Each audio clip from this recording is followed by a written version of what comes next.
It's raining, it's pouring, your grandmother's snoring. All right, a good intro there. Anyway, gotta wait for somebody to come on. Let me turn this camera around. It's been raining on and off all day. For anybody watching this on the replay tonight, tomorrow, next year, next century, whatever. uh, it's just been raining on and off here in the valley, here in the mountains of Colombia. So we couldn't go up to the mountain, to the top of the mountain to have a good view of Copacabana. It has to be a clear day.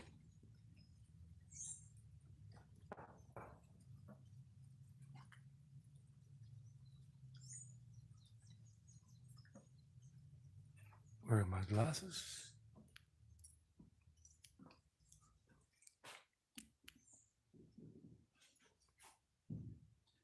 Looking for my glasses. Looking for my glasses. Where did I just put my glasses? I had them out of them. Oh, I put them in my pocket. That's where they are. Oh boy. Yeah, let's turn the camera around. Wait till somebody comes on. See, hey, Lalita. The doggies. Lalita. And Zeus, and Lalita, the girl, Zeus, the boy. Who's complaining? Cyrilla's in back there somewhere. Hey, oh, somebody's on. Who is it? Handsome B, Wonder Boy, what's up, buddy? How you doing? Let me put on my glasses because, I just can't read a thing, man. It's raining outside. I'll show you in just a moment. I'm here at the country house where I used to live, where you saw the other day. So how are you? How's honey? And let me see what you said because I couldn't read it without. Hey, okay, yeah, you're saying hi, Eddie. What's up? Handsome B, Wonder Boy. How's it going?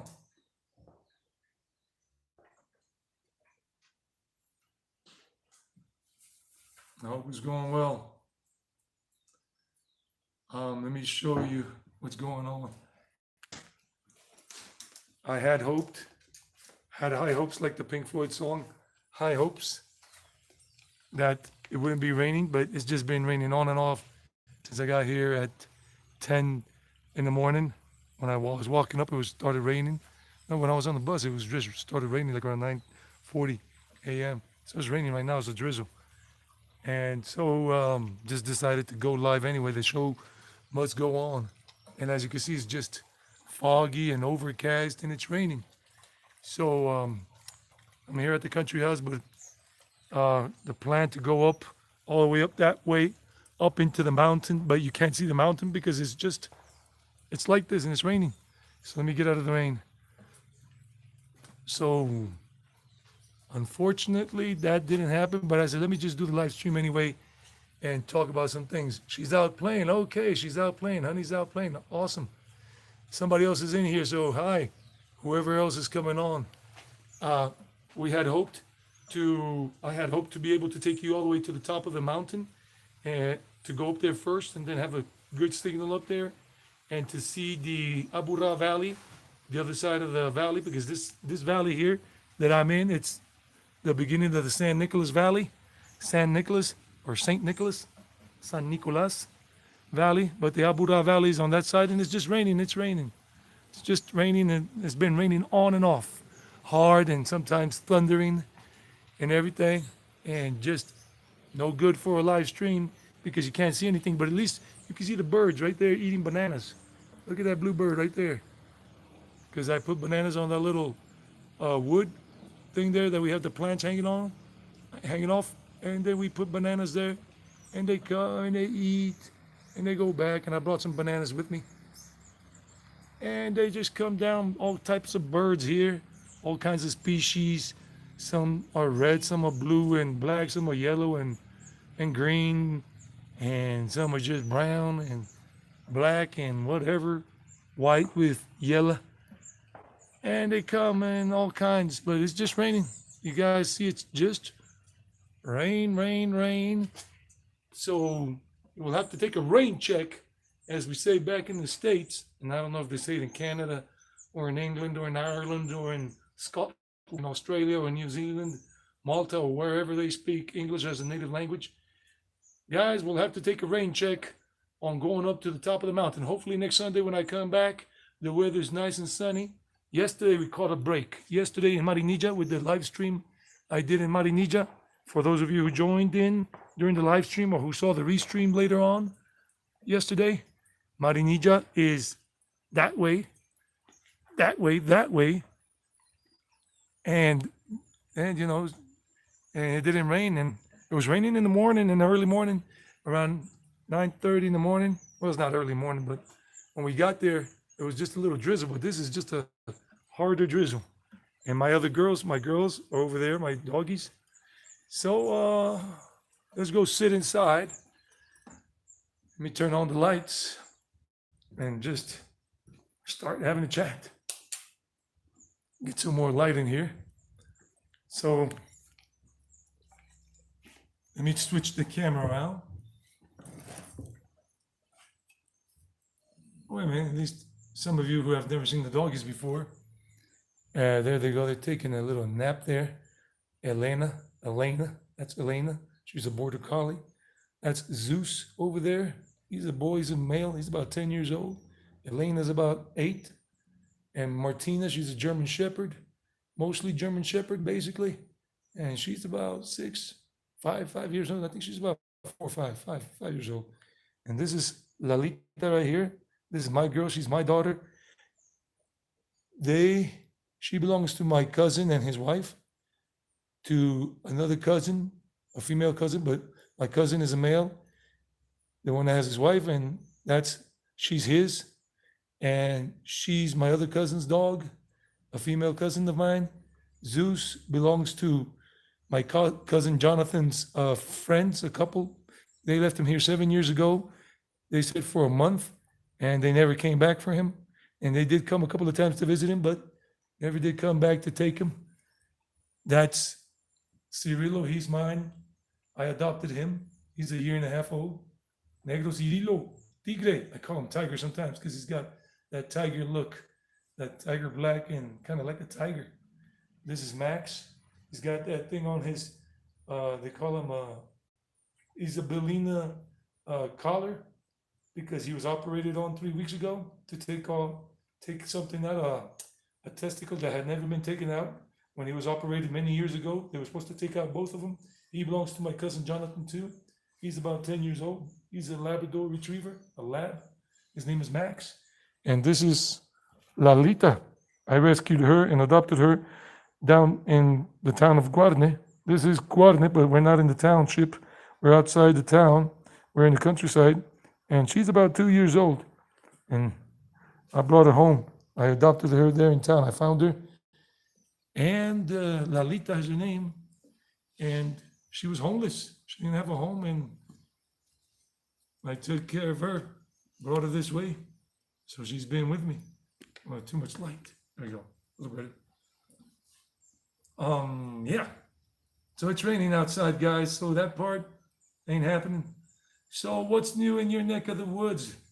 I have some topics that we can talk about, and we can go between here and the other house where my other doggies are, and just talk a little bit about how our week is going, our lives, our plans, our dreams.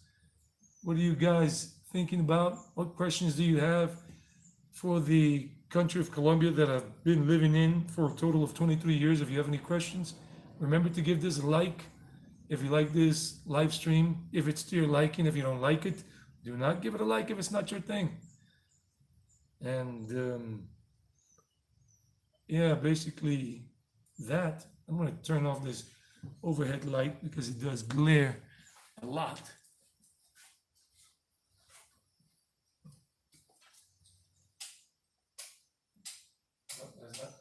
That's not it. That's the one.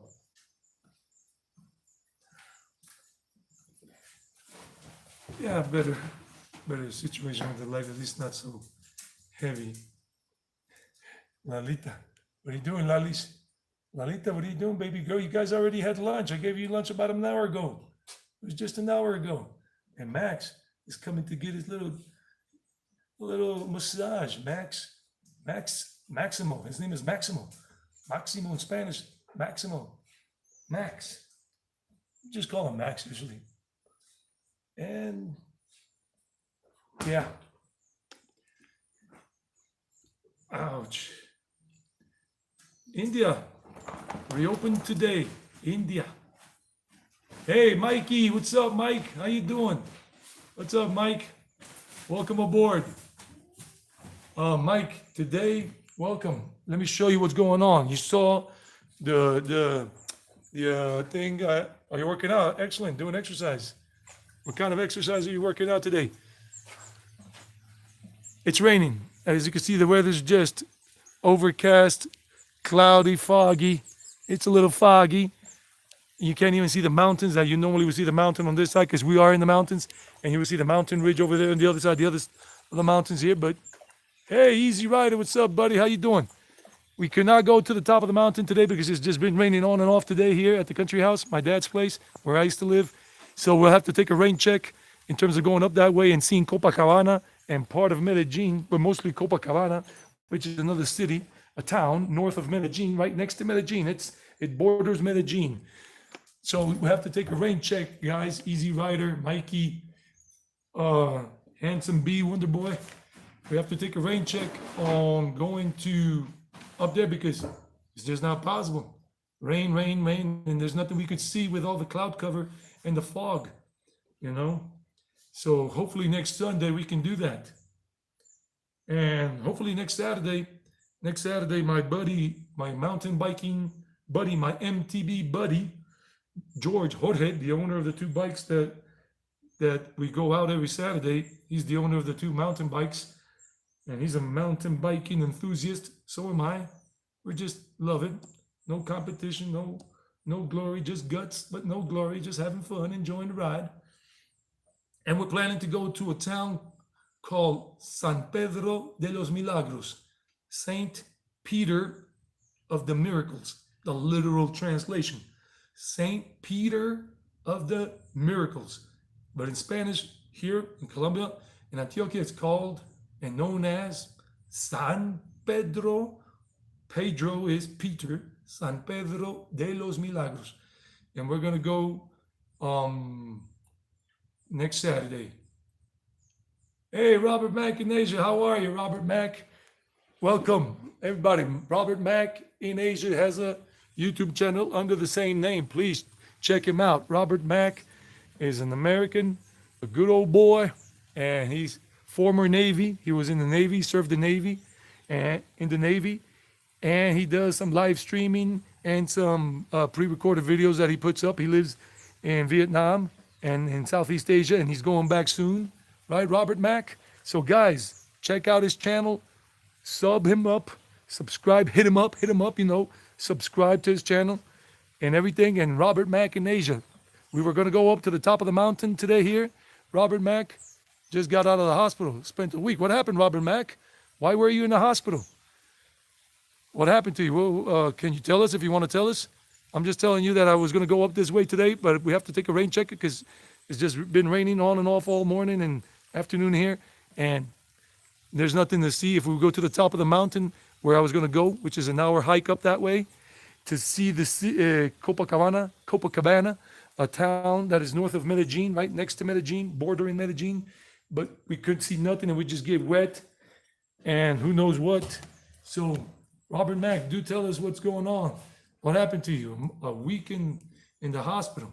Guys, check out his channel. Robert Mack, former Navyman, served in the U.S. Navy, served the country and all, put in his time, and he lives in Southeast Asia. And his wife is from Vietnam, if I remember correctly. Robert Mack, right?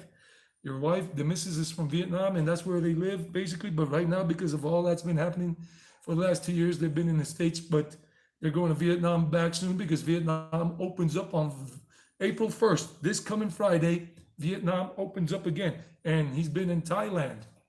Gallbladder, pancreas, infection, and swollen liver, swollen. They removed your gallbladder. Sorry to hear that.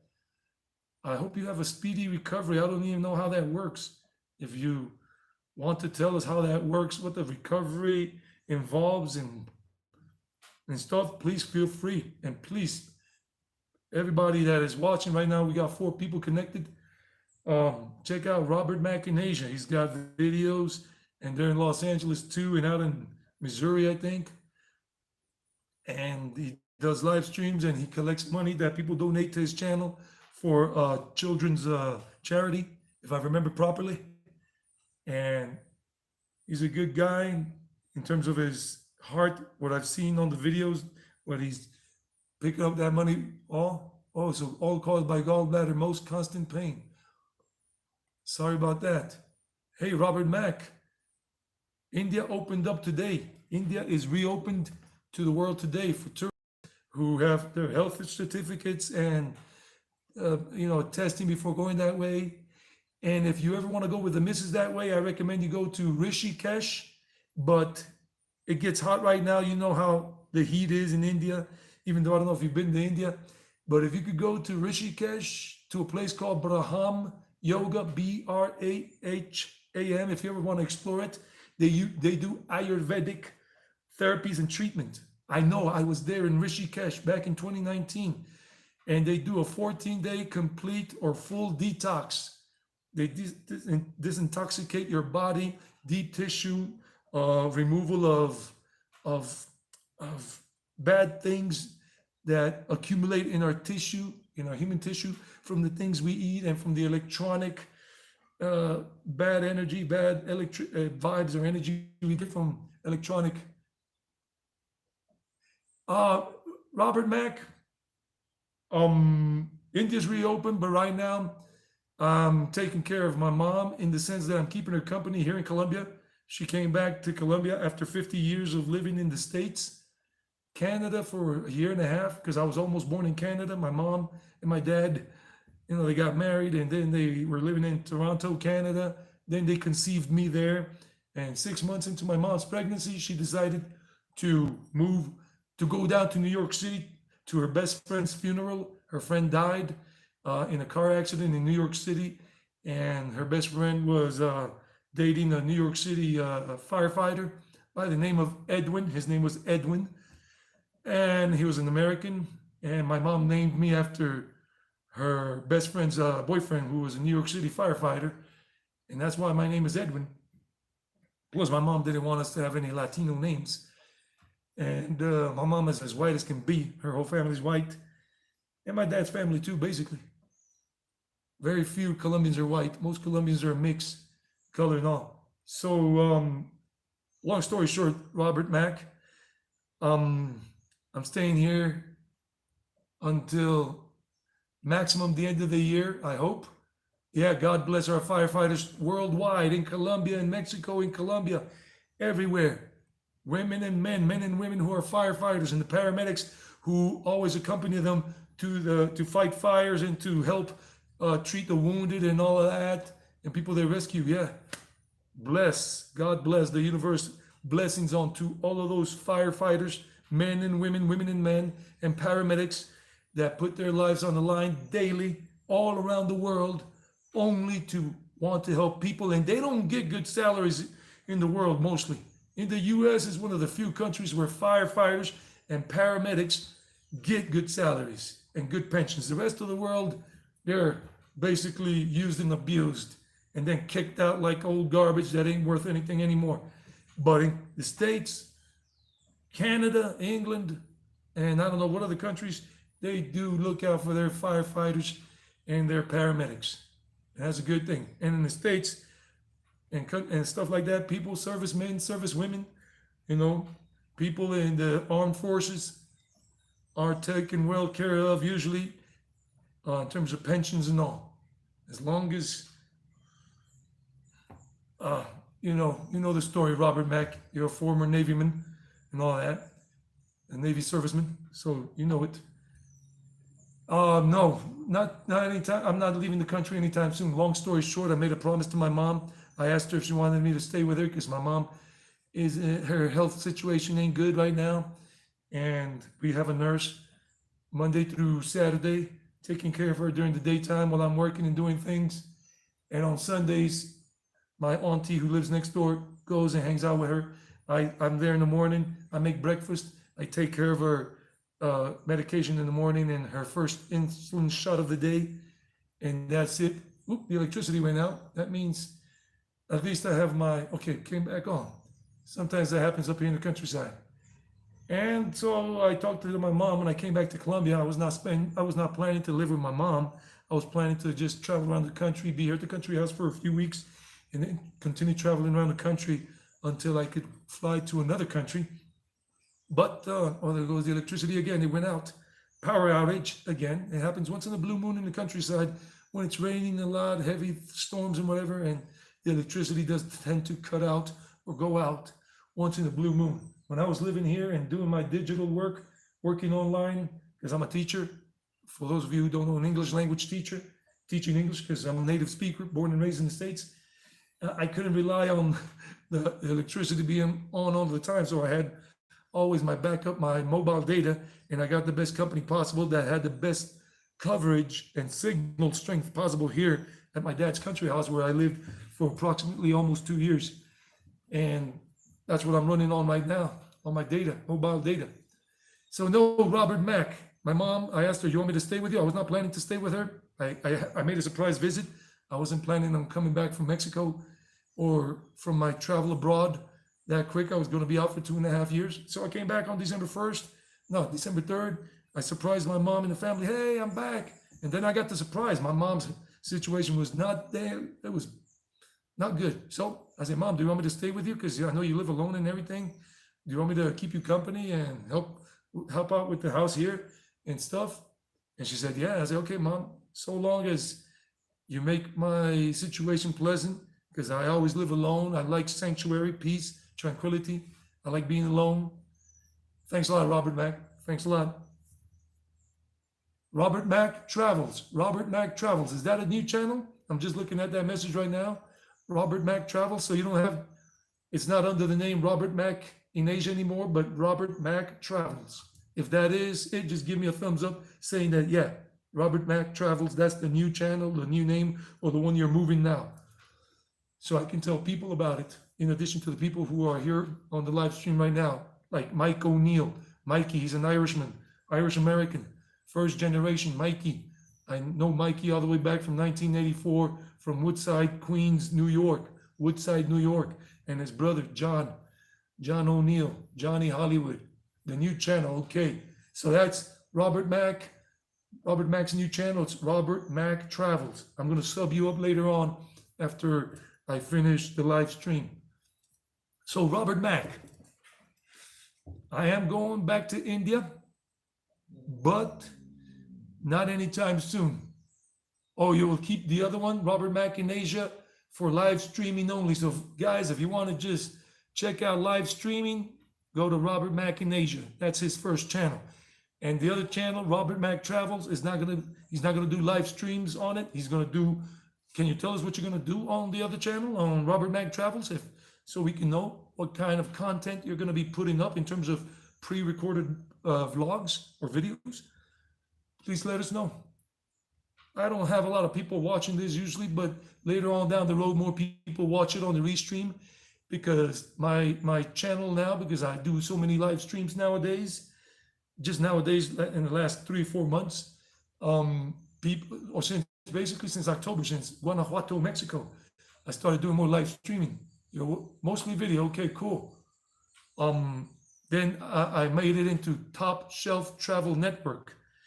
Top Shelf Travel Network is only about people who are doing live streams. And then when we go live, if we make the cut, first of all, because we need to be accepted, I don't even know how that application process started, because I know Kevin from Los Angeles, California, from Koreatown, he's the one that got me into live streaming. I was telling you guys yesterday, thanks to Kev TV, I started doing live streaming. I wasn't big on the idea. I kind of like didn't think it was for me, but it's worked out beautifully. I enjoy doing this a lot because I interact with you guys live and in living color. Thanks. I hope she stays safe and healthy too, but she's a knucklehead.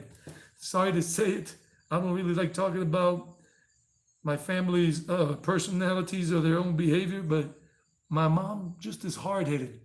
She's not listening to the doctor's advice, the nurses at the hospital, at the HMO, the HMO that we pay for, her health management organization here in Colombia. They call it EPS, Empresa Promotora de Salud. That means promoting health promotion company, or whatever you want to call it. But in English, it's HMO, Health Management Organization, at least in the States, HMO.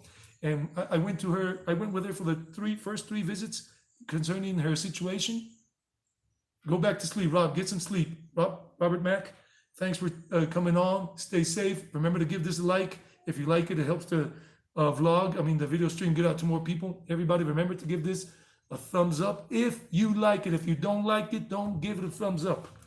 I'm real. I'm not asking for anything more. Nothing else really matters in the long run.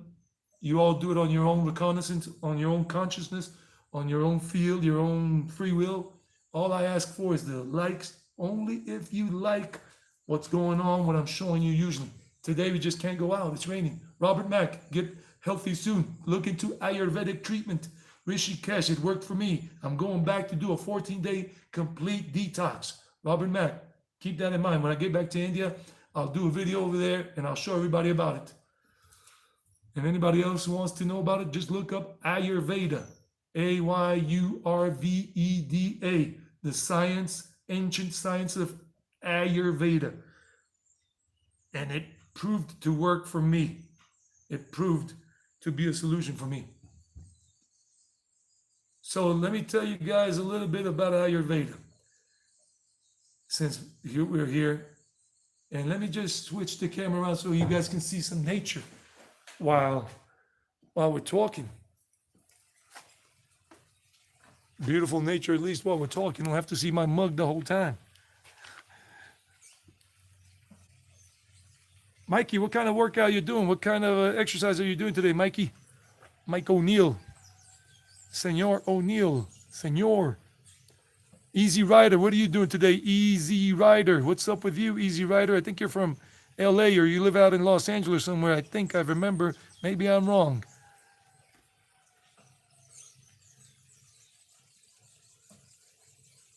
Okay, yes, LA, Los Angeles. I was in Los Angeles for one night only. I got the hell out of Dodge because things just went south on me over there. And I just wanted to get back to Colombia quickly for personal reasons.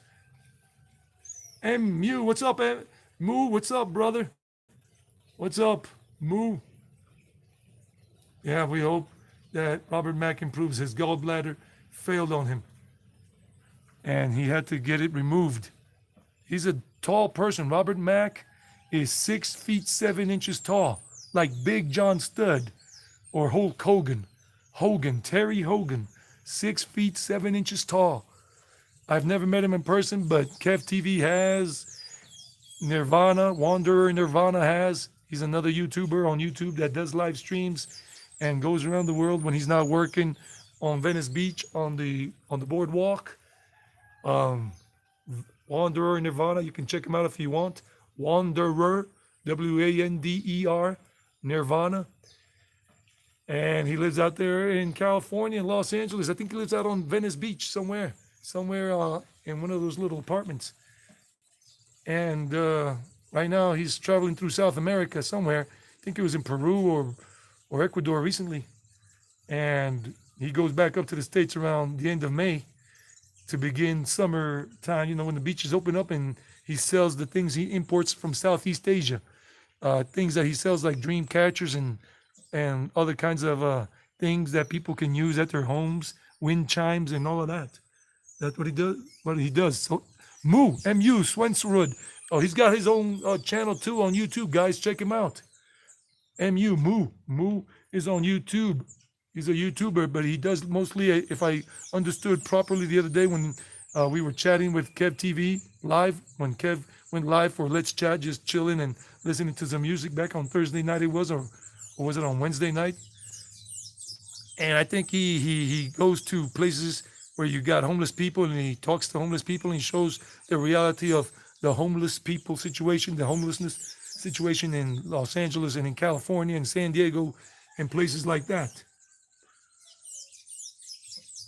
Let me tell you, the birds are chirping, but it's raining. It's raining. It's just constantly raining. I still live in that small little house. Yeah, you're welcome, buddy. You're welcome, MU. You're welcome. Please, guys, check him out. Check him out. That's his channel name, the same channel name that he just said. Thanks, Eddie. That's his channel name. Check him up, check him out, sub him up, and likes to the videos you guys like. I'm an audience dude. I only say give people likes in terms of the videos they put up if they vibe with you, if they connect with you in terms of the videos they're putting up and all that. And the birds are chirping here. The birds are chirping. And I've given them 2 bananas already. I got 1 more banana to go to give them before I go back home tonight. Before I go back to my mom's place down in the... It takes me about 2 hours to get there. Got to catch a bus here, a little village bus, all the way to town. And then town, I get the bus back to Medellin to the North Bus Terminal. So I go all the way to town so I can get a seat. Don't want to go home standing up and going on the curbs, going up and down on curbs.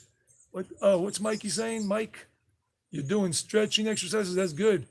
With a stretch out strap. Oh yeah, one of those. Those are good. I gotta get some. And a Pilates ring for core and legs. Also doing light dumbbell exercises, mostly stretching and core stretching. Those are the most important ones for now, Mikey. Get a lot of flexibility, Mike, because flexibility is number one, not a lot of muscle. If we got a lot of muscle but very little flexibility, then we walk around like we're made of stone and we're hurting all over the place, no matter how much muscle we have. Flexibility is the best thing. I'm planning to do a yoga instructor's course in India sometime in the next 3 years after my channel really picks up a lot of steam when I'm back in India and in Asia. And then I can go for like a 3-month course, intensive, and see if I could get a yoga instructor's certification to be a yoga instructor. Just for me, and so I can do things with people down the line when I'm older and everything, and help people who are older do yoga and meditation, or even go for a meditation certificate too, and sound healing certificate course too there in Rishikesh or somewhere in India. Rishikesh has a lot of good places. I was there, I saw them. And even another one to work with crystal healing, because crystals are natural things on the planet and they carry so much energy, so many vibrations in them. And if you know how to fine tune them, clean them, recharge them with the moonlight and the sunlight during certain times of the month, in the year, and whatever, then they work very well, very lovely.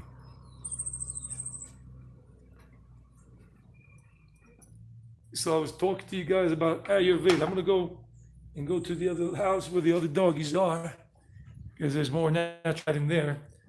And maybe you guys could check out my girls over there too, the baby girls. And it's raining. Oh, well, let's go. Go to the other one. Show you where I used to live, my former humble abode, and now it's not what it used to be. It's changed a lot, because when I moved out, a lot of things, when I left for Mexico last year, it's my dad's truck, but I don't use it. That's his truck, but he doesn't live here right now. He's still in Canada. So he's coming home in June. I think so. If he keeps his promise to himself. He's already 73, going on 74. And let me just show you something here before it starts raining harder, and then show you the girls. This is the second floor of the thing, but this wasn't here when I lived here last year. It was only that space over there, that space covered up with that metal deck thing right there. And this is something recent that my dad's friend, the one that's taking care of the dogs here and living here, that my dad pays, him and his brother put up this other makeshift roof just so we didn't get wet in here. Because my dad, when he comes home in June, he's coming to live here for good now. After 52 years of living in the States and in Canada. He's lived like half of his life in Canada and half of his life in the United States in terms of being outside of Colombia. And then he plans to come and he's got some things in one of his apartments down in Medellin. that is used as a storage place, and he's got a lot of stuff he's going to bring up this way once he gets here. And these are the neighbors' houses here. They're building the house right here and all that. That's another neighbor's house. That's a property, and a bunch of little shacks there, because that's whole one family. All that property right there, all the way to that house, and everything. This is one family. One family with different children making their homes, like a little shack right there. That's a little makeshift shack. They made it with wood and whatever, and it's makeshift. It's not even material, not even concrete or anything like that and stuff. So a lot of poor folks around here, and some of those family members have more money, so they built up better houses. Like that house is better. And that house up there, they just finished it up recently, like about 6 months ago, the second floor. So let me go because the phone's getting wet. Let's go here to the other house. That's an Australian Shepherd dog. Her name is Venus. Venus. That's my little girl. These are my rescues. But Venus belongs to my dad. She's 10 years old. I gotta be careful because it's all muddy. And then I can slip and throw out my hip or something. Let's not do that because my hip is still recovering after I had a nice fall on my motorbike, on my last one, on my Honda. And I had another fall on my other bike I had before, my Kawasaki KLX. And yeah, let me turn it around. So, wait a minute, no, let me show you where I used to live. This is not what it looked like when I lived here. I had put money into this, me and my father, we both put money into it, and it was all painted up, but this all got messed up because the roof right there I just showed you didn't exist, the whole thing, so it would rain, and it rains a lot around here, and the water would accumulate, and it messed up all the work that my dad and I got paid to get done. I had this whole thing painted because I lived in here, and I had these windows installed. It was my father and me. I invested half of the money. My father invested the other half. Got this closet made and everything. I used to have this curtain here. I used to have a curtain because I didn't have any more money to put doors on it, like sliding wood doors, but I did have money with my father to get the windows done and the frames installed. This didn't even have windows, not even with no frames. And this furniture used to be pretty good, but they were puppies. These girls, they were puppies. All these are my rescues. I adopted it from around here. These girls, she is not mine, but I'm her daddy basically these days. She's my cousin's dog. Her name is Eva. Eva's like 6 years old. And my dad's dog is Venus. She's 10 years old. But the rest you see here are mine. And my father's, but mine. I'm their daddy. I'm the one that brought them here when they were little, 6 weeks old. She was about 7 or 8 weeks old when I adopted her. The neighbor, an old lady, 80 years old, she found her here in the village in the countryside, and she followed her all the way back this way, and she asked me if I wanted to take her in. I said, yeah. I asked my father, you want us to keep her? He goes, yeah.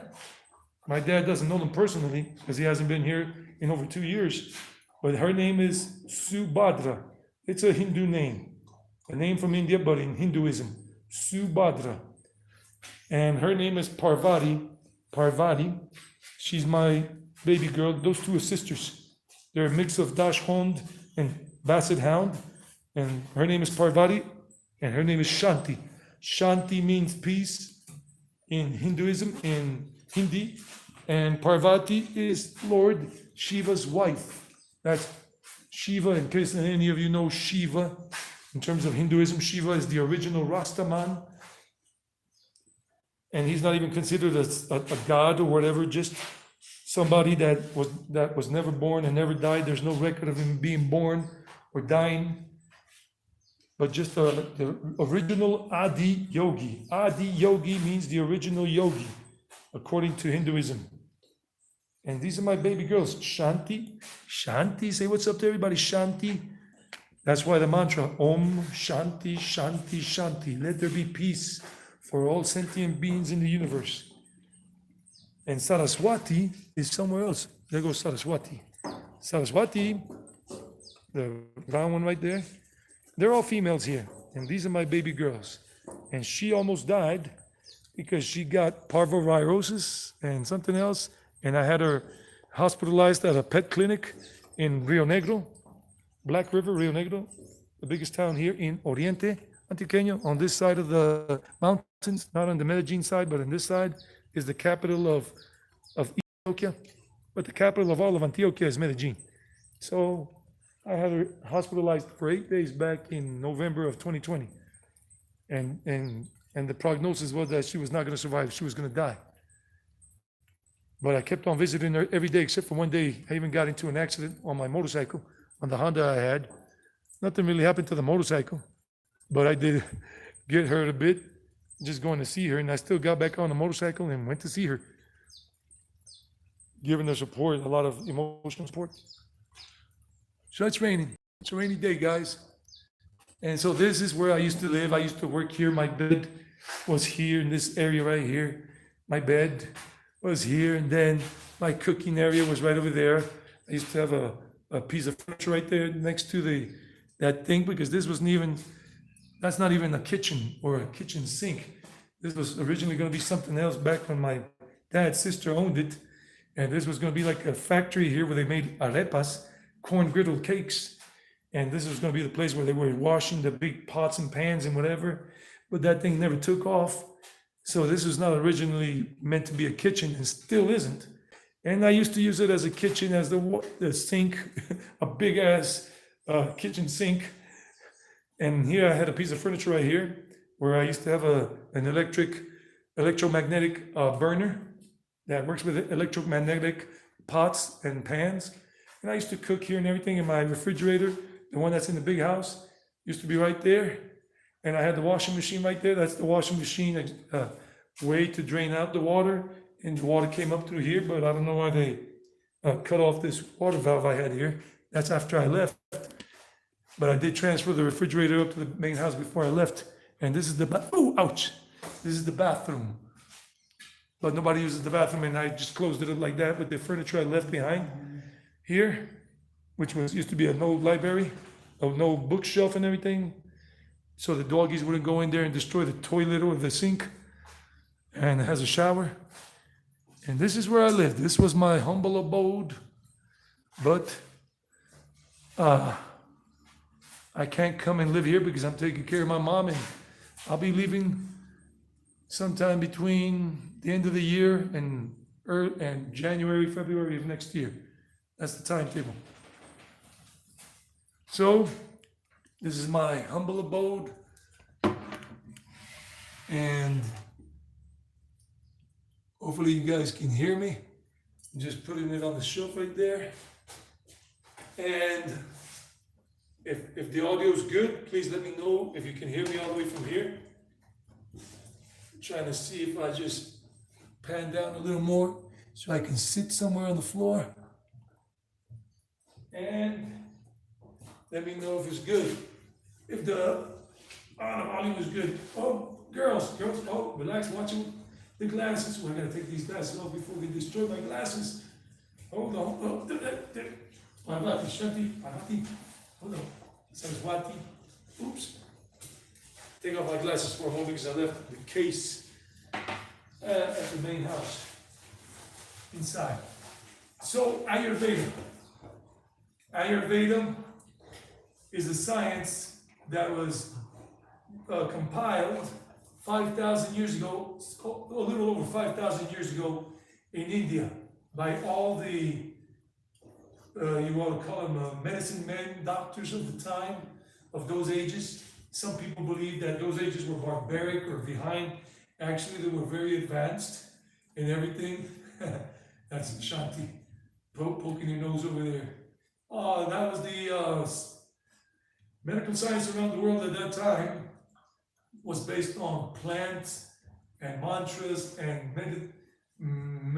medicinal herbal oils and certain type of practical and scientifically proven massages and other therapies in terms of Ayurveda from around the world. And you may ask, and then there was this like convocation, like a notice of gathering sent throughout the world, throughout Asia, Europe, Africa, the Far East, the Americas here. And everybody received this notification I don't know how that worked in those days. Things worked a whole lot more differently back then, but there's no way to prove it 5, 6, 7,000 years ago. But from what I've read in the Mahabharata, an epic novel from India that talks about the reality, a truth, not fiction, but a truth that has been stored in the Puranas and other ancient texts in India that are very old, but they were put down into books only like 5,000 years ago plus, because they used to be oral tradition, and they had very, very pristine memory back in those days. If any of you have ever studied Hinduism and the Puranas and things like that, the Rig Veda, the Vedas, the 4 Vedas, there were 1 Veda before, but they divided them into 4 so people could read different things. The Yajur Veda, the Rig Veda, the Atharva Veda, and I forget the name of the other 4th Veda. And this notice of gathering went out to people all across the world, people in the area of medicinal science of that time. And they were called to gather in India, in, I think it was Rishikesh, in that area. Maybe I'm wrong, but it was somewhere in India. At that time, of course, it was not called India. Hey, baby girl, it was called Bharat, and it has still been called Bharat or Bharat, since time immemorial, since ancient times. India, from what somebody texted me today, from another channel that I'm following, said that India was a name given to India by Middle Easterners, by the Middle East. Hey, girls, without fighting, sin pelear. And something in Hindustan by the Middle Easterners, Hindustan by people from the Middle East, the Arab world, and India from the Westerners, in terms of Europe. Europeans gave that name to India, to Bharat. But the original name is Bharat, Bharat. And if you ever look up Mahabharat, there's even an animated movie made, but really condensed, really short. Doesn't tell you the whole story. I read the book and I even listened to the audio book. So they were called to gather in Rishikesh or somewhere in India, I don't remember where exactly, and they went. And they got all the knowledge from the different shamans, doctors, whatever you want to call them, from different parts of the world about how to treat different health problems, health disorders, for health and prevention, for recovery, prevention, recovery, and maintenance of good health, and what type of diets would suit what kind of people in terms of their bodily types. There are 3 bodily types that because I did a lot of research, I read books and articles on Ayurveda before I went to India. I had been reading about it for like 3 or 4 years. Her name is Saraswati. Like the mystical river that once existed in India, coming down from the Himalayas. But that river, according to history and whatnot, and scientists that have been recently doing research on that river disappeared like 10,000 years ago when the part of the water that came down from the glaciers in the Himalayas, that part of the river dried up, the riverbed, and there was a whole like civilization that came up along the Saraswati River. And there have been archaeologists in recent years, in 10, 15 years, finding these settlements that were all along that river, the Saraswati River, and with very advanced design of cities, towns, with math and everything. India is greater than people think, much greater in terms of the legacy, the past, Bharat. So these guys gathered all this information in India, in Bharat, 5,022 years ago, because it was basically 5,022 years ago, or something to the effect from what I understand. And they came up with the name Ayurveda. All these people gathered, they talked, they shared things, and there were these people that were gathering all the information at that time and writing it down in books, because people were starting to lose their memory, because memory used to be very pristine. People could remember everything without having to write down things. That's why in many parts of the world, like in India, You don't find records of books or scrolls dating older than 5,000 something years, or tablets in terms of writing. Pictures, yes, pictures. People have been painting with pictures for hundreds and thousands of years in terms of paint, telling the story with images. But they didn't use letters, alphabets from the different regions around the world. That started 5,000 years ago in India, according to some history. I can't prove anything. Nobody can ever prove or disprove these things because these things were not around. These videos, cameras, and whatever to record this knowledge in terms of what we have today. So, Ayurveda, I can attest to it. I got 2 sessions done in 2 days because I discovered the place 4 days before I left Rishikesh to continue on my journey in India. Because there were many places, there are many places in Rishikesh and in many other cities and towns around India where a lot of people claim to be professional and authentic, the real deal Ayurvedic practitioners, that they know and that and whatever, but a lot of people, even in India, Nepal, whatever, are a farce, liars, con men and con women. And when I was in Rishikesh, there were so many places bombarding my eyes, my view, my senses, in terms of my physical senses, in terms of seeing and hearing, and I saw so many places that were offering Ayurvedic treatment, healing treatment through mantras, through massages, through acupuncture and whatever. Many. It was unbelievable in Rishikesh. Many. Unbelievable. Just like there are so many yoga schools in Rishikesh offering bona fide classes for you to become a yoga instructor. But if you are really attuned or in tune with the vibrations people and places emit, and if you can feel the good vibes, the happy vibes, or the miserable, the negative vibes from people and from places, then you know which place to avoid, what places to avoid, and what places to go into. And the place that I walked past by like 3 times in Rishikesh before I finally went in, because I wanted to make sure that I would get a good scouting done, because I went to, in Rishikesh, there's Rishikesh and then there's Tapovan. If you go up past Rishikesh, up into the foothills of the Himalayas, because Rishikesh, the town itself, the city, is in the plains, in the flatlands, right there where the Ganga River, the Gangama or Ganges River comes down from the mountains and the foothills and then goes flat into the rest of the flatlands, the plains of India, all the way down, and the Ganges goes all the way down from that area, all the way up in the Himalayas.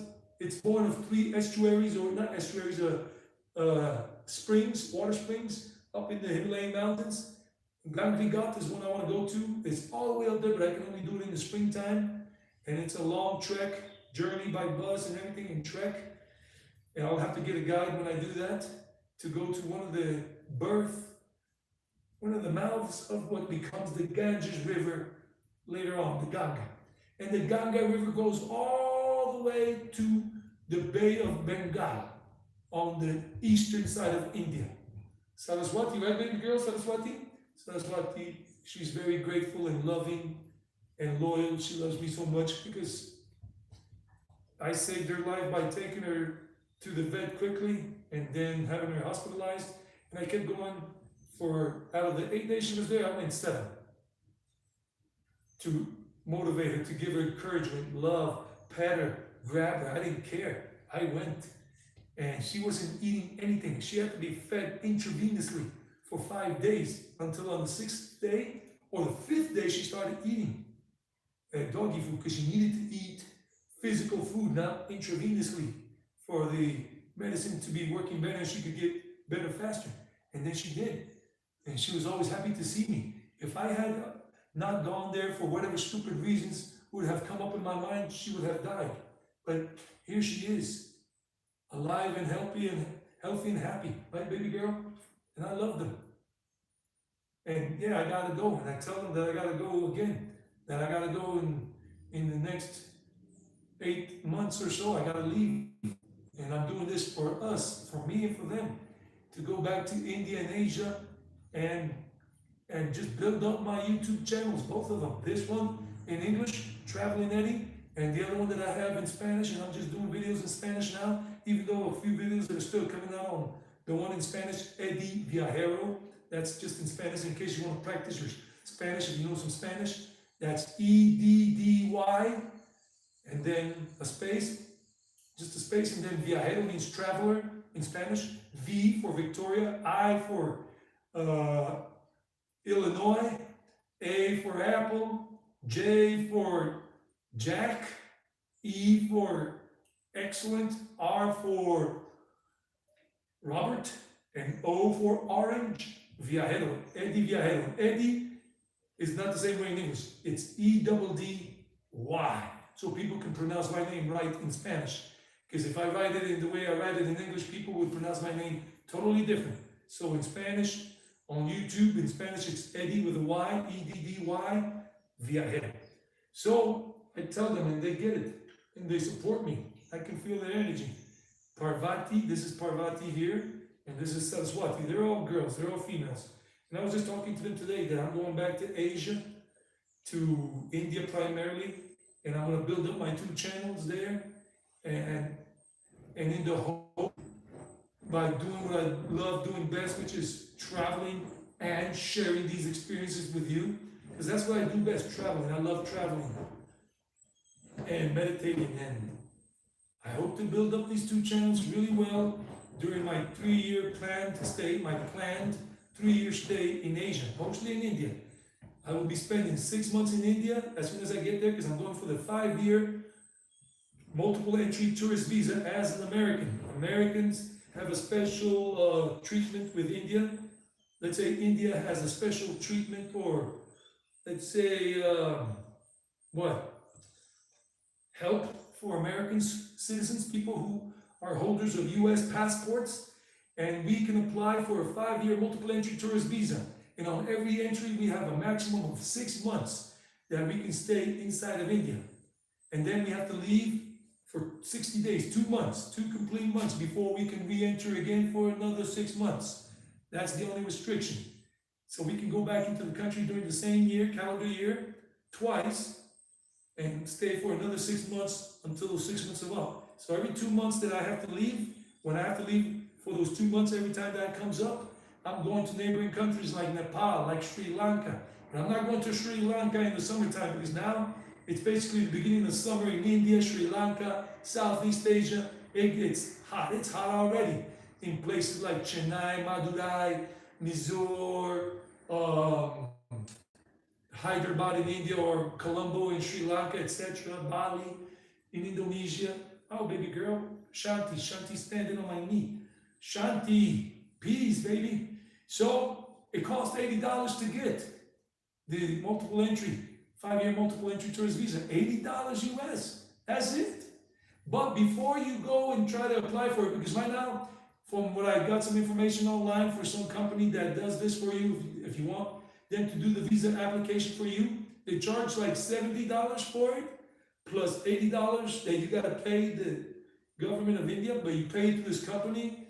I forgot what the name of them is, the company is, but I saw it like 2 days ago, and I was reading about it, and they charge like a $65 service fee, and they do all the application online for you, because it's really tedious. At least if it's still like it was 3.5 years ago before I went to India, it took me 2 hours, and you only get like 90 minutes at that time on the Indian government official website to apply for the e-visa, electronic visa. They give you 1 month or 2 months e-visa. Right now they're doing everything electronically. Even if you want a 1-year visa for tourism, or 5-year, or if you want a medical visa to go there to get medical treatment, or if you want a student visa to go study something there in India, everything right now, because of the whole situation we're still going through worldwide, they're only accepting the applications online. You don't have to go to the Indian embassy or consulate or whatever they call those offices around the world that India has, the government, to normally you have to go in person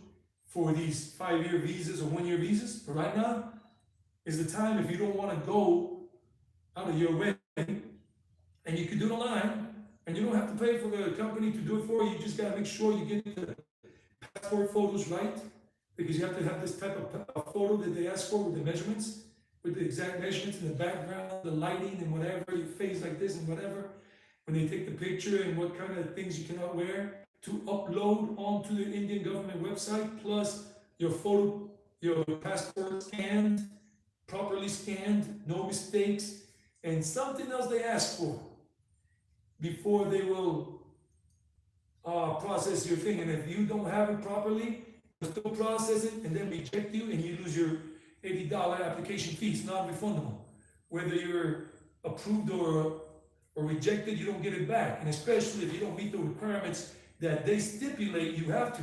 And if you don't want to run this risk, then just go to ivisa.com. That's one, ivisa.org or .com. And the other one, I don't remember what it's called, India Travels something. I forgot the name of the website. I have it on my smartphone, on the desk, on the home screen, but I can't access it right now because I'm doing the live stream. And these are my girls, I love them. So I told them, I'm going, and I'm going. My plan is to go for 3 years. Or if it builds up faster and everything works out smoothly, economically, in terms of financially, and I'm doing very well, then I can come back faster and see them again for a month or two, and my mom and my dad and whatever, and go to some other places here in Colombia, and then shoot back to India and Asia, because I love it. I want to go back and forth. But I don't want to do that at this moment. I'm not going to do that initially when I leave for India and Asia, because I'm working right now as a language teacher, and that's only a 9-month per year gig that I make money only 9 months out of the year. Why? I've told you guys before, but I'll say it again very slowly. I'm a freelance contractor, and many people in Colombia in the teaching industry, teaching English, French, teaching music, teaching math, yoga, whatever, we're freelance. We're not contracted by any companies unless we work for a school in terms of a formal education school. Like if you're working for a high school or primary school and everything in Colombia as a teacher, then you get the full benefits, 12 months, they contract you, they pay for it, half of your HMO, they pay for your pension, part of it, you pay for another part, they pay for they give you 2 bonuses in the year, half of your check of what you make, they give it to you, half of that salary that you make in the month, they give it to you in June, at the end of June or the beginning of July, and the other half of your salary, they give it to you in December. So you actually make 13 checks in the year, 13 monthly salaries, not 12.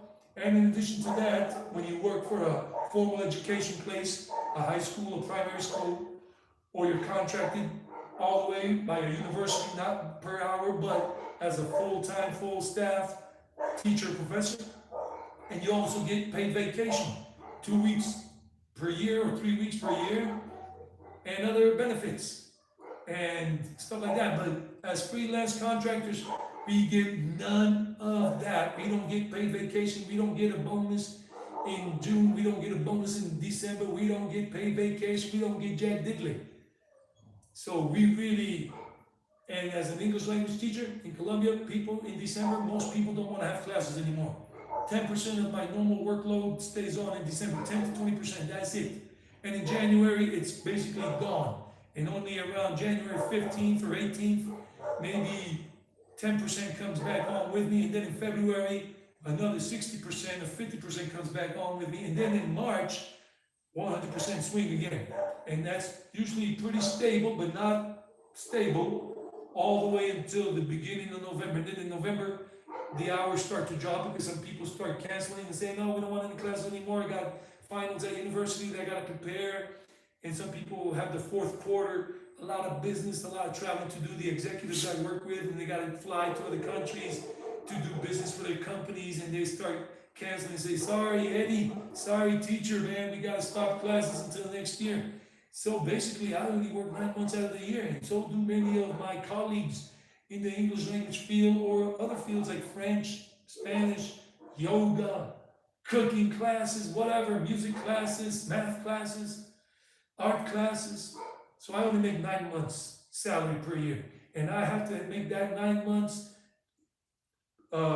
let's say stretch it out to work for 12 months in terms of my normal financial obligations every month that I gotta pay for my loans and for my credit card, and I have to pay for my pension out of my pocket. I've been doing that for many, many years now. This started back in 2006 when they started telling us, we're not gonna pay for your pension anymore, your HMO, whatever, take it or leave it. And what did? We had to take it because we didn't have any plan B or plan C in those days. And now I just work as an independent contractor with many people. And if somebody decides to go, I got other people. I don't work for one company. So the little girls and the big girls, my cousin's doggy here, my dad's doggy there, and these my daughters here, my babies. These two are sisters from the same litter, Shanti and Parvati. I was talking to them today. I was laying down here in one of their beds here, and laying down with them all the way through and talking to them. Girls, give me your blessing. I'm going back to Asia as soon as I have all the money saved up, and that I can show the Indian government that I'm not going to go become a bum there, another person, a beggar on the street, because they're very keen. They're very, how would I say, touchy with that topic, because in the 60s and 70s, a lot of hippies from the West, from Europe, and from the United States and Canada and the Americas, South America, Colombia, whatever, went to India.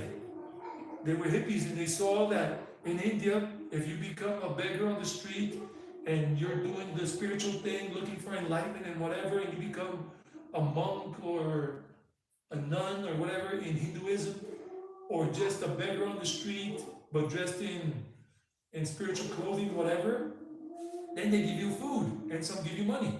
And you could go knocking from door to door in India as a sadhu, dressed in the orange cloth, in the orange saffron cloth, the orange cloth.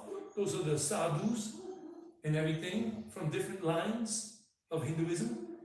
And people have been accustomed for thousands and thousands of years, accustomed to giving them alms, A-L-M-S. Alms means, for those of you who don't know, free food, free liquid, water or milk to drink or some juice, and chapatis, rotis, and vegetable curries and rice in India.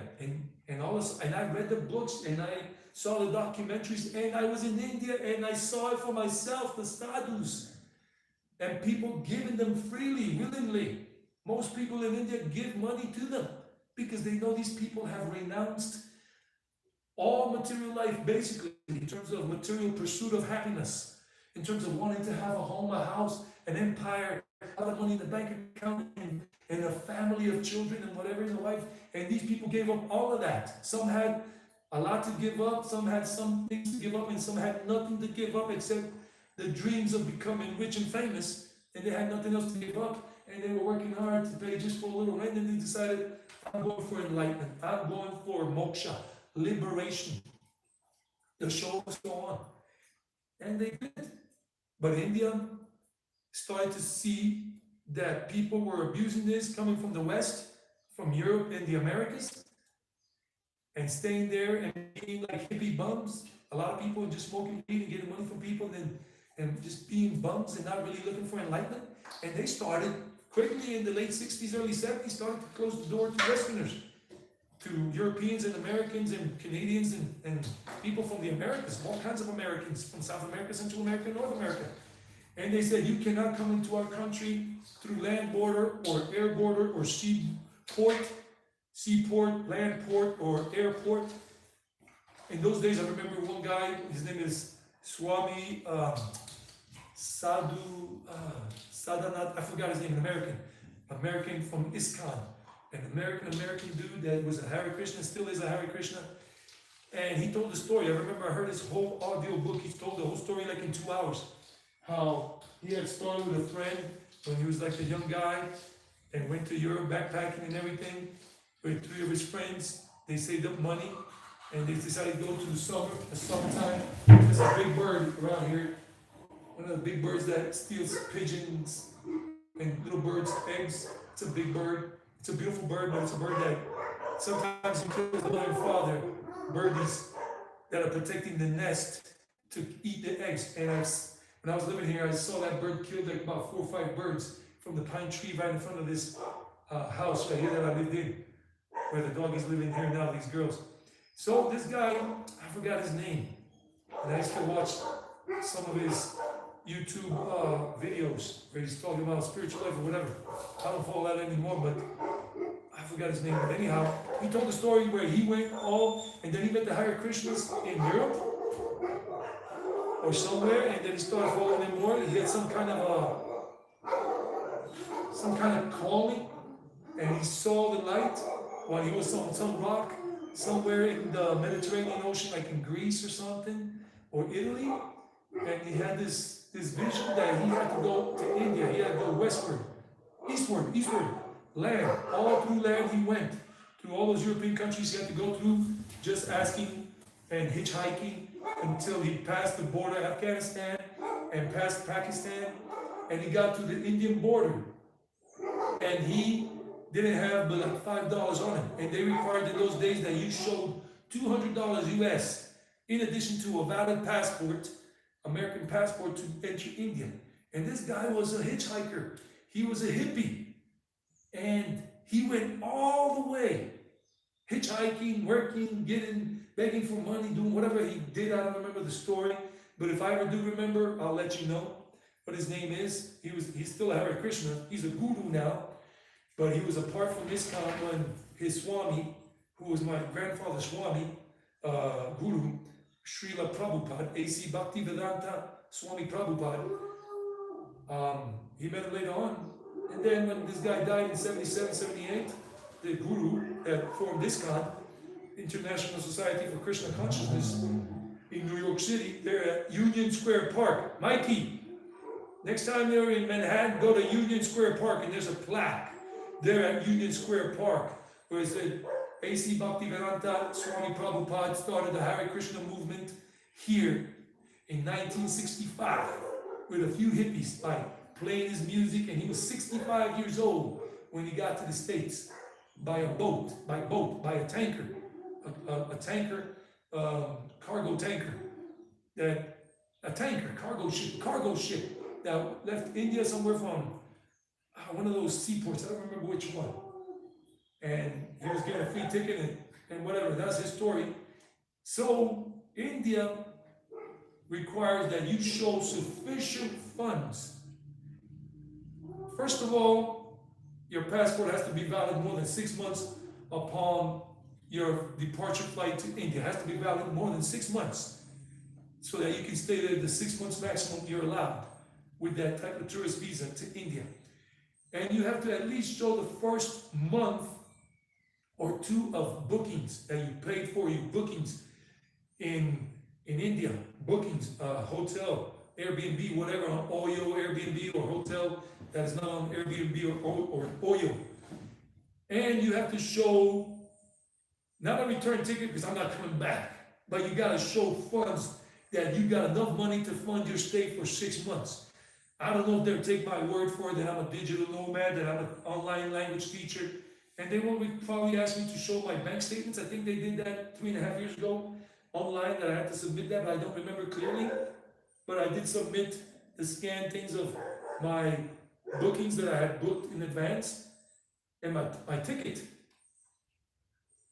And when I got to India, then they gave me the electronic visa number, the electronic ETA, electronic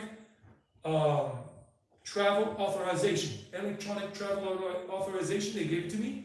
It was just a number. They didn't give me the visa, but the visa was already approved.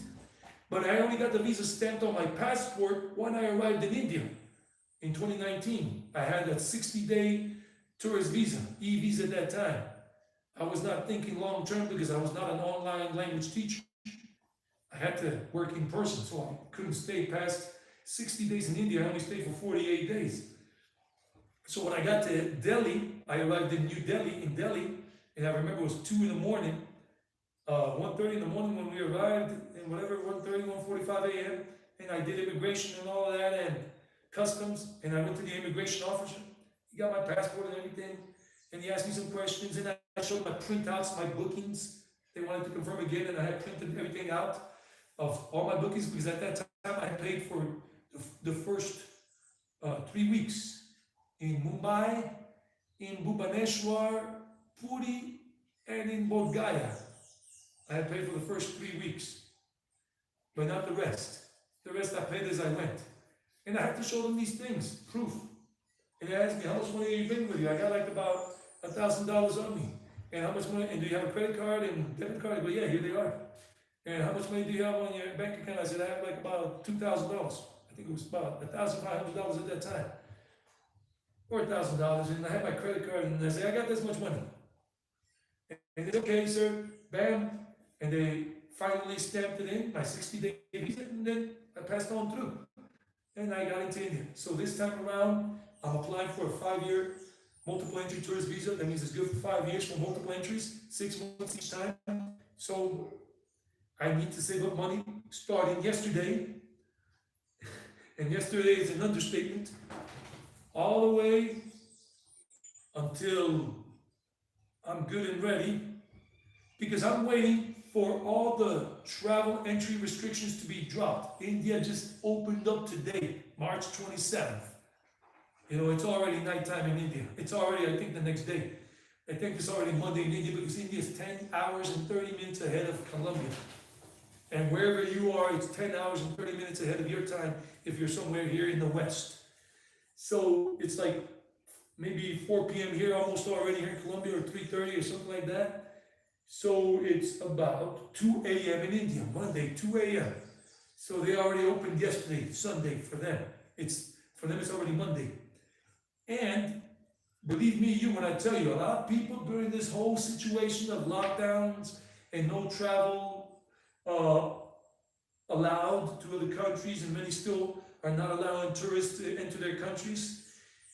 And the ones that have been doing it since last year, or whatever, they have a lot of requirements, restrictions, that you have to quarantine if you test positive upon arrival, because some of them still say we can test you randomly, and they swab you and everything, or if they see you have some symptoms and they think you're sick, then they're going to make you quarantine for 14 days. And some countries will immediately send you to a government facility where you got to pay out of your own pocket. And 14 days. And then whatever booking you have, you don't get it back, the money for the hotels, and they're not going to pay for it. They say, that's not on us. You came, and we were clear about the restrictions. And hey, I'm a working man. I'm a blue-collar worker. I'm not a white-collar worker. I don't have a 9-to-5 job that is stable all year round. I'm a blue-collar worker. I got to work hard for my money and save like crazy. Call it that. Call me a blue-collar worker. Call me the regular Joe Schmo. Regular Eddie, the normal Eddie that works for his money. He works very hard for his money. And thanks to all of you who have given donations before during these live streams. Thanks. I really do appreciate all of that. And I got my first paycheck this week. Back on Wednesday, I think it was, that I got paid $166, $166. Smackaroos from November 1st, when my channel, this one, got monetized, all the way to February 28th. That's 4 months total. And I got paid. And India, like I'm saying, I'm just going to wait for India to drop all travel entry requirements, because I want to make sure my investment in a one-way ticket that is non-refundable, because I'm looking for the cheapest, that you can make changes, but you don't get a refund. And they're cheap. And right now, I was doing the research this week about flying out for the dates I'm looking at, flying out when I have the money and everything, and hopefully all travel entry restrictions have been dropped by India at that time. It's 2 million pesos, one way from Miami to India, one way through with one stop. I think it's in Turkey, in Istanbul, or is it in England? I forgot where it is. And I got to make sure the countries I'm flying through in terms of a stopover, changing planes, also have already dropped their travel entry requirements. Because even if you're in transit, they might hold you up right there if you test positive, or they think you have something because you sneeze and cough and you got a runny nose, and oh my God, you have that. Quarantine them out. And you're in transit, and they're not going to let you move on maybe. I don't know how that works. Things could drop out of Things can change at the drop of a dime, guys. Ain't that right, baby girl? And then I would lose my ticket even before I even leave, because some countries are requiring that before you leave, you provide these tests that are negative 24, 48 hours, 72 hours before your flight departure, before your flight departs. And if it comes out positive, then they say you are not allowed to come. You can't come. And then you freaking lose your ticket. 2 million pesos is $500 for me. That's about $580 for me. And I make Colombian wages. I don't make US dollars. I make Colombian pesos. And I'm telling you, $580 is a lot of money in my life right now. I'm an American expat. I'm an expat from the US, yes. But I don't work for a US company. I don't get paid by the US for anything. I get paid by my clients and the institute I work with part-time, plus my private contracts in Colombian pesos. And if you look at how much I charge people here, I can't charge more than what I charge per hour. I charge for my private classes, private contracts. I charge, what is that? I charge per hour. Some people I charge, what is it, 10, 11, 12, $13 an hour. And a company that I'm working with also, because it's a company with many students that I have in the groups and whatever, and company classes are different, but it's private contract. I charge them, let me see, what is it? 10, that's 37, 41, 44, 45, 49, 53, 58. I charge them $16 to $18 an hour. But those are just a few hours. But most of the hours I work are starting to go different. And the company I work for, the Language Institute I work with, I can't charge them. They only offer, hey, we pay you 33,000 pesos an hour. I work with the Language Institute part-time as well. And they take up they offer me classes where I know I can't get it with private students, like at lunchtime. All my life as an English language teacher, I have never had private classes, meaning as a private contractor, I've never had classes with students at 12 noon, in terms of 12 to 2. It's always been through the Language Institute I work with, and they only pay us, they offer us 33,000 pesos an hour. 33,000 pesos an hour, that's only, how much is that? That's only like $8 an hour, $8.50 an hour. $8.50 is what I was making per hour back in New Jersey in 2010, working as a dishwasher for Fridays. 10 years ago, I was making $8.50. What's the minimum wage in the US right now? The minimum hourly wage for a person who works at McDonald's, Burger King, Wendy's, Home Depot, Kroger, or Pathmark. I think Pathmark doesn't exist anymore. Or what's the name of this other? ShopRite. What are they paying most states now? $13 an hour, $14 an hour minimum wage, because people could not get by on $10. People had to have 2 jobs, like I did when I was in the States, just to make it, get by. So I charge this company that is giving me more hours now, because I'm taking it. Beggars can't be choosers, and I need the money. And I have to do more work in terms of class preparation. And then I have to type in the lesson plans into the system, online system for that company, the Language Institute, and they only pay us $8.50 an hour. I'm not complaining. I'm telling you the truth. I'm happy. I'm thankful and grateful they have offered me work this year. This company I'm working with, and they're paying me $8.50. All of us $8.50 an hour, as opposed to us when we're freelance workers and we're working private contracts, but not to a middleman, and as private contractors, where we can work without a middleman, a middle person, without any middle person in between, any middleman, middle woman, then we can charge $13 an hour, $14, $18 an hour, up to $20 an hour. We can charge people if they have the money, if they're really wealthy. Hey, Parvati, don't destroy your bed, sweetheart. These beds are for you to sleep comfortably on. I gotta tell them.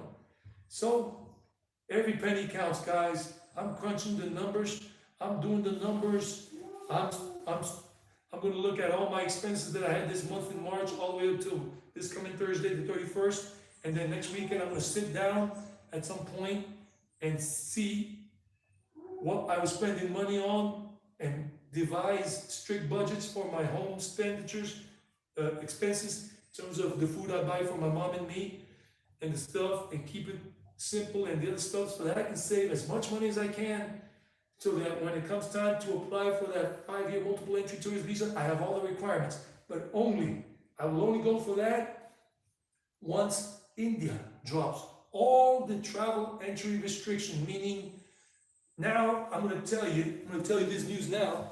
I brought my notebook, and I'm going to tell you that last weekend, I had told you last weekend or 2 weekends ago that 14 countries worldwide had dropped all travel entry restrictions for international tourism.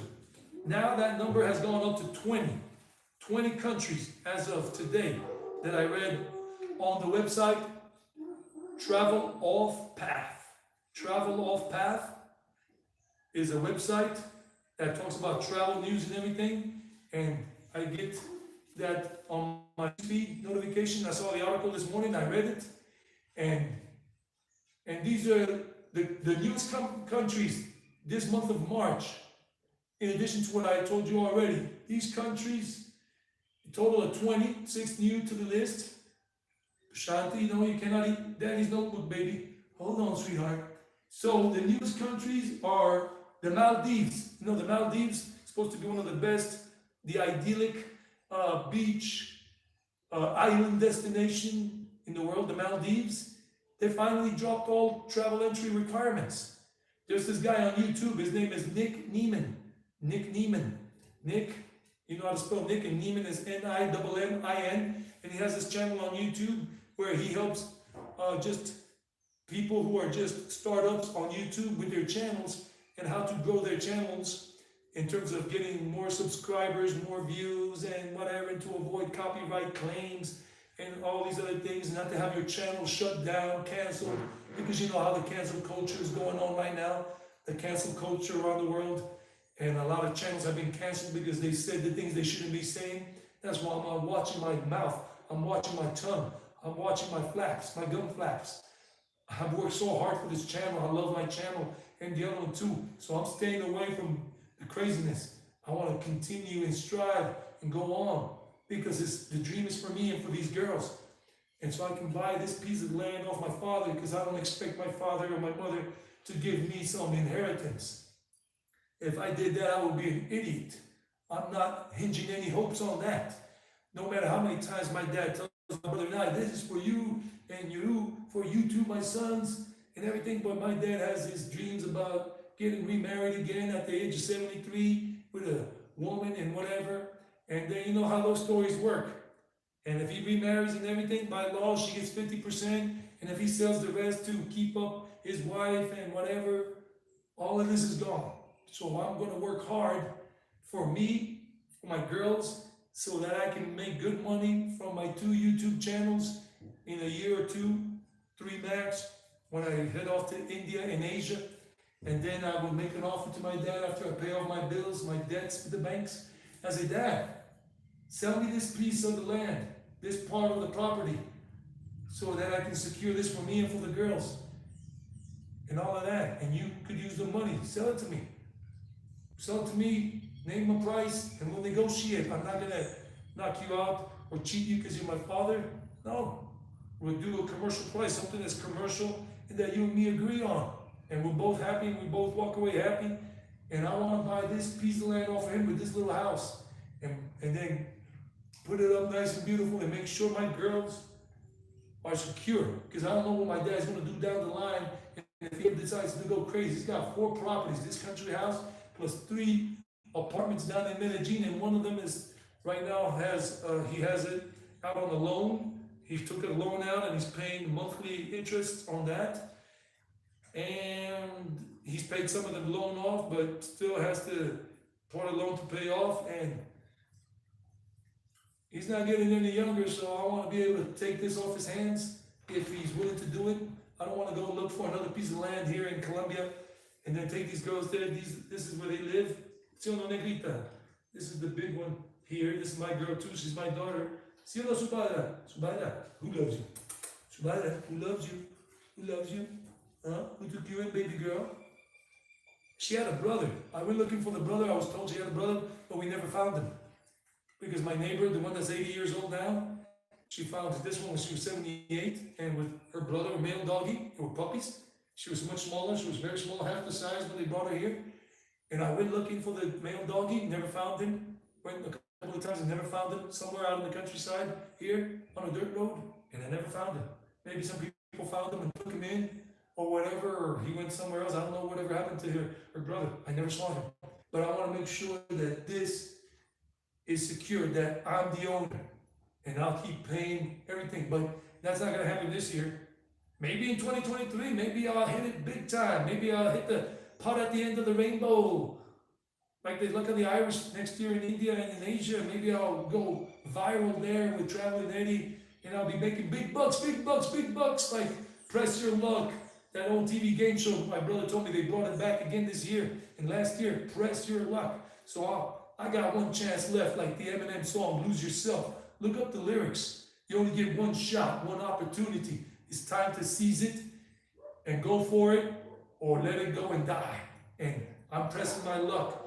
I'm going to India. India is going to be my specialization, my master's degree, my postdoctorate degree, my PhD, everything, and everything around it, because I love India. And I want to do it for me and for them. And then down the line, contribute to doggy shelters and kitty shelters, animal shelters around here, where they can keep them in better shape, medical vet care, medical veterinarian care, good food, good shelter, and me take care of my own here and live here every time I come back to rest. But keep traveling the world until I'm old and gray and don't want to do it anymore, or I'm dead. So the Eminem song, I only got one shot left, because I'm hitting 50 this year. I'm turning 50 years old this year. And you know how things are on YouTube. It's about looking young and healthy and happy and vibrant. And I'm still young, healthy and vibrant. But I don't know what I'm going to be looking like physically at the age of 55 and 58. And unfortunately, that's the way it works. Image does count for a lot of things, and this is one of them. Today, I'm in my country clothing at the country house because I don't wear my good clothing because my girls tear me up and get me all dirty, all muddy. And I'm good with that. So I look like a hobo. Eddie Hobo Eddie. And it's all good, baby. So press your luck time. I'm saving up money next month, April. I'm starting a new course with the company that pays me $8.50 an hour, 4 hours a week at midday. And I'm hoping for them to fill up the other 3 time slots from 12 to 2. I've already got 2 in the woodworks that I'm going to start that course come April 5th. Ain't that right, Saraswati? Ain't that right, baby girl? She's so calm. She's a honey. She's a beauty. She's a sweet gal. Ain't that right, baby girl? I got the glasses, baby. You're gonna get them fogged up. And then I won't be able to read. And telling everybody on YouTube that your name is Saraswati, and then I won't be able to read what I'm gonna read here. So, it's India. It's do or die. India or bust. And it's for me and for them. I'm not going to lie that it's for them and then for me. It's for me because what's good for me, if I'm happy and everything, is good for everybody. If I'm not happy with life and everything, what good am I to anyone or to them? How can I give them love and I'm not doing well inside? And money is necessary in the world we live in. I'm not going out there for handouts. I'm not going to be begging people for money on the street. And there are a lot of beggars out here, panhandlers in Colombia, because there's a lot of poverty going on in Colombia right now. So the Maldives is one of the most recent countries that just opened up. The island nation of the Maldives, all these little islands there. The island nation of the Maldives opened up like on March 18th in terms of dropped everything. Guys, they say, come on down, you're next on The Price is Right. No problem, you're not going to lose your airline tickets, your airfare tickets, you're not going to lose your booking.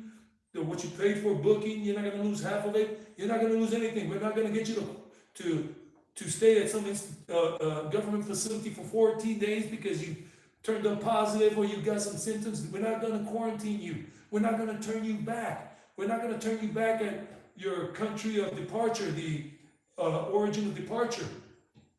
Curacao recently opened up, the island nation next to Aruba, near Aruba. Curacao here in the Atlantic Ocean, in the Caribbean Ocean, opened up recently. Montenegro, that country in Europe, in Eastern Europe somewhere, near Greece or something. Montenegro opened up. Mongolia, a country most people would never even think about visiting, but has beautiful landscapes and architecture, and the Mongolians, their history, Attila the Hun, Genghis Khan, whatever. Mongolia opened up this month. Also, Aruba opened up this month of March. Aruba, Jamaica, ooh, I wanna take it. Key Largo, Antigua, ooh, I want. You know the Beach Boys song back in the day in the 80s? That Beach Boys song, it was cool. The Beach Boys. So Aruba opened up. Saudi Arabia. But Saudi Arabia dropped all the travel entry requirements, but inside the country, there's still a couple of little mandates floating around in there. But to get into the country, no problema. Come on down, baby. We're open. Estamos abiertos. But they don't speak Spanish over there. They speak whatever language they speak. I don't know.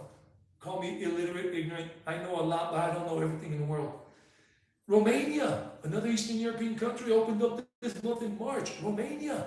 Come on, guys. Romania.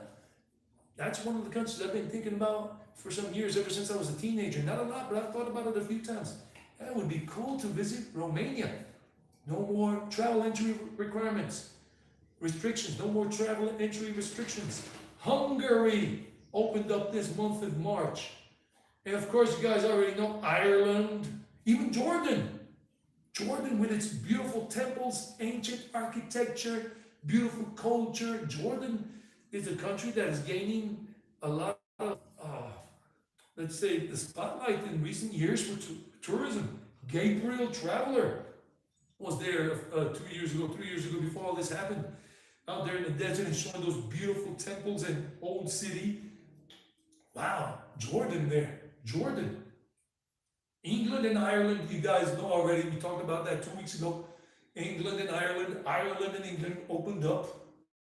And before that, last year, El Salvador, Norway, I think it was this year, Norway, Slovenia last year or this year, Iceland this year, Moldova opened up this year. Moldova, another Eastern country, former Soviet Union country, a lot of Soviet Union architecture there if you're interested in that, like Bald and Bankrupt, the YouTuber from England that has a fixation, a love for former Soviet Union countries and architecture and whatever.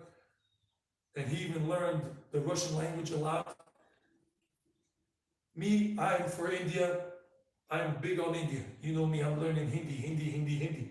And Bald and Bankrupt, he's doing Russian things associated with Russia. I know Russia is a hot topic. I'm not promoting it. I'm talking about Bald and Bankrupt, that he's gone to this country, Moldova. They opened up this month of March. And 2 more countries. Goban, Goban, never heard of this country in my life. And Yemen. Yemen, you know about it. Yemen basically is not on any American's tourist destination list, bucket list, because of all the things that have been happening in Yemen for the last 30 or 40 years, whatever. But the country just reopened up totally. No more travel entry restrictions this month of March. And Goban.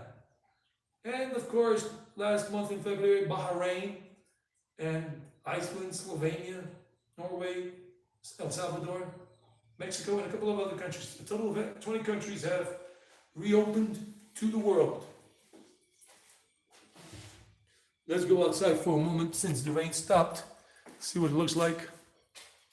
And guys, if you haven't given this a like already, and you do like what I'm talking, whoa, slipping and sliding because it's muddy. It's muddy. Look, it's muddy, and these shoes, these are slippery on the mud. These are not hiking shoes or whatever. And the day's starting to open up just a wee bit. just a wee bit like the Scotsman on YouTube, Dale Phillips says, "Ooh, I'm a wee tired. I gotta go take a wee. I'm Scottish. I'm from Scotland." I can't really mimic the guy, but he's in Pakistan right now, and I think probably he's crossing over into India today, tomorrow, because India was really what boosted his YouTube life. See, the sun is starting to peek out to the clouds now. So this is the house, my humble abode that I used to live in. It's not mine in terms of my properties, my father's. This is what I hope to buy off my father in 3 years or less in terms of when I make it back to India.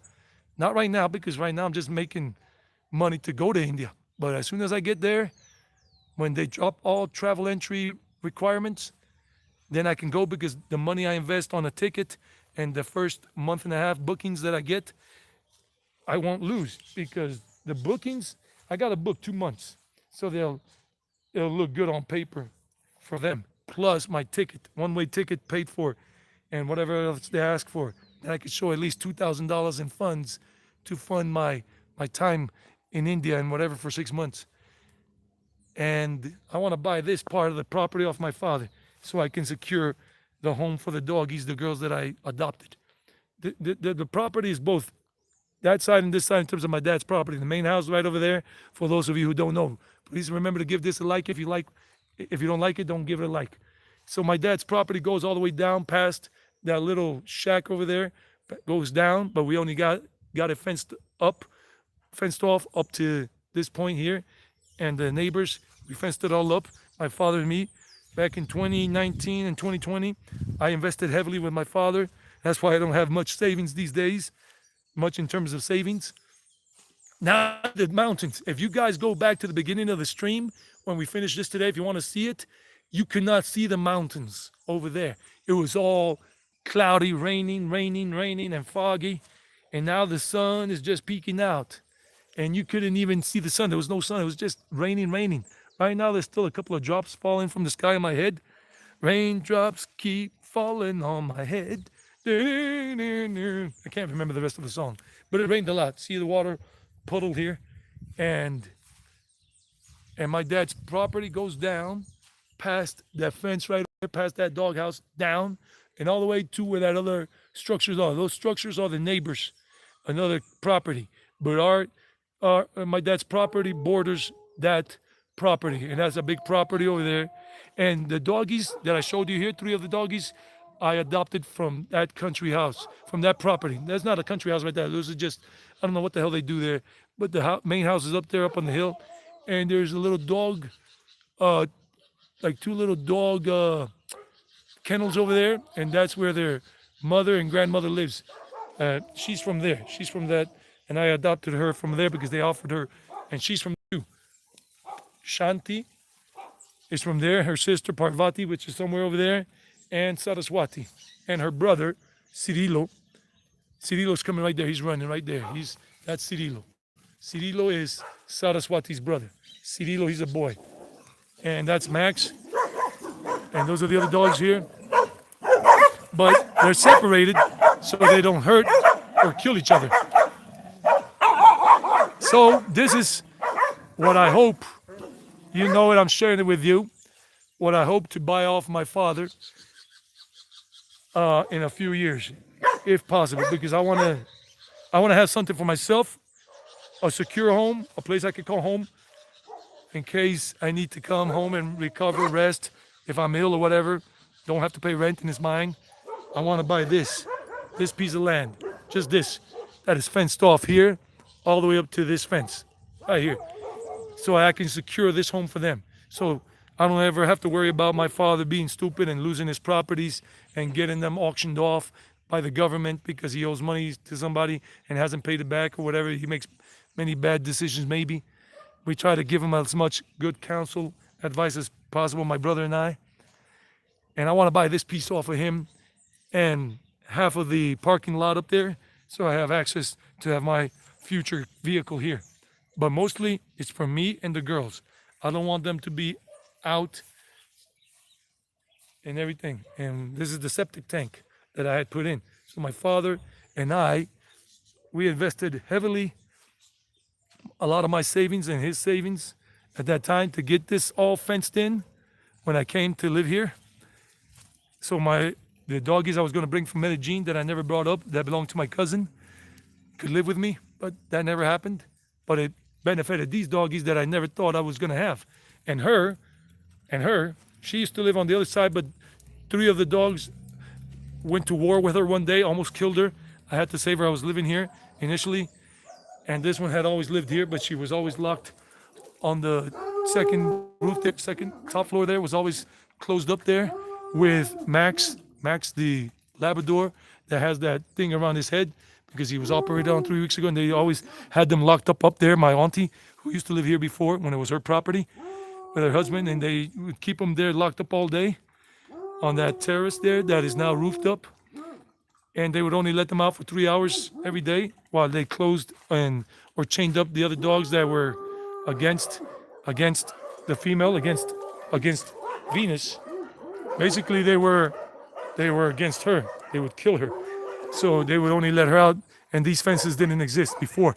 So my dad and I did all of this in terms of the fencing. We got the parking lot fenced in. We got all of that fenced in. We got that fence done. And this here, basically this, with his money and my money. Oh, this is slippery. I'm stepping on the mud and I'm gonna slip and fall and break my, oh, crapperoni. Yeah, really muddy, and I didn't look where I was stepping. The hot stepper is gonna become the mud stepper, the muddy stepper. So, that's the story. And that's the chat for today. Let me see if any of you guys have given a message before. Any other messages here? Mike, yeah. Your next trip to India, I would like to join you there. Yeah, man, Mikey, I hope to see you here, buddy. Yeah, thanks, Moo, for saying what's up to the doggies. Uncle Chuckles, what's up? How you doing, Uncle Chuckles? There's a plane flying some which way, but it got all cloudy again. Cloud cover. Uncle Chuckles. Charles the Filmer, what's up? Eleazar, Josue, what's going on? Oh, you met me at Jerris Park. Hey, what's up? Yeah, I remember you, man. We met up at Jerris Park. What time is it right now? 4:41. Okay, so I'm just looking at these messages right now, guys. I'm just looking at the messages right now. And these are my girls. Yeah, I remember you talked to me, and we talked briefly for a moment there. You were waiting for your brother, and you guys were at Jerris Park. Cool, man. This is my dad's place. I used to live here, but then I left to Mexico last year in June. I wasn't planning to come back to Colombia just to catch some of you up on speed, catch you up to speed, put you up, just bring you up to speed on these things. I left last year in June. I was going to be in Mexico for a year. I had a 6-month visa in Mexico, and then I was going to cross over into Los Angeles, and I did. And I was only going to be in Los Angeles and Vegas and whatever for a week or so, and then I was going to go back into Mexico for 6 more months from December all the way to June of this year, and then I was going to take off for India. But then things didn't work out the way I wanted them to, and I had to fly back to Colombia only because I wanted to come back here and write out some situations I had to write out. Then I discovered my mom was not healthy. She was in bad shape, basically. And I asked her if she wanted me to stay with her for some time while I regrouped, and I would keep her company and help her try to get back into good health. And she said, yeah. So that's why I'm here. But I'm already regrouping and refueling. And thanks to everybody who's been in the live chat so far. And thanks to Mikey before, 2 weeks ago when you gave me a donation. Thanks a lot. In case I didn't say it at that moment. Thanks, Mike. Thanks, everybody, just for coming on and supporting the channel. I don't ask for anything except for likes. That's all I ask for. And I do say thank you to everybody when I see it or when I get wind of it, that a donation came on or a super chat sticker, whatever. These things I'm still new to. And thanks. Thanks a lot, Mike, for your support, your continuing supporting words, good feedback, your good vibes, good energy, good wishes, everybody in general. Thanks. I am going back to India. Kind of like that LL Cool J song, going back to Cali. Cali. I'm going back to Cali. And in this case, I'm going back to India. I'm going back to India. Yeah. I'm trying to do that head wobble that the Indians do, but I can't do it. I have to live there for some time. And I think a good 3 years in Asia, and most of the time I'll be in India and traveling north, south, east, west India and all that. I'll be getting the head wobble down straight. Going back to India, baby. Better believe that. Bank on it. I'm pressing my luck. It's do or die. 50 Cent style. Do or die trying. Get rich or die trying. For me, it's just get big on YouTube or die trying. I only got one shot left. Like the Eminem song, Lose Yourself. I said it before already. Check out the lyrics. Check out India for Ayurveda. Mikey, man, I really recommend you come with me to India or go before I go there and get yourself some Ayurvedic treatment in India. It's going to help a lot with a lot of the things that you and anybody else needs to do. And I need it myself. Niñas, hey, don't bite that. I don't even know if that still has electricity running. Stop, stop. No, it doesn't have any electricity running anymore, but they're being naughty little girls.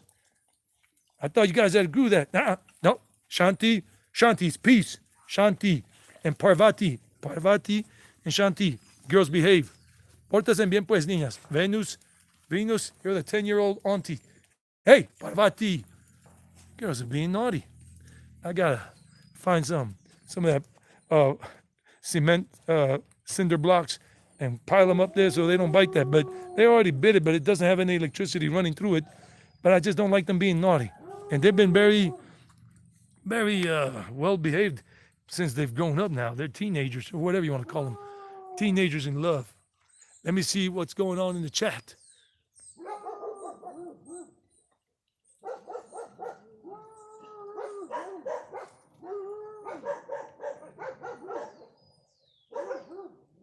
Thanks, Mike.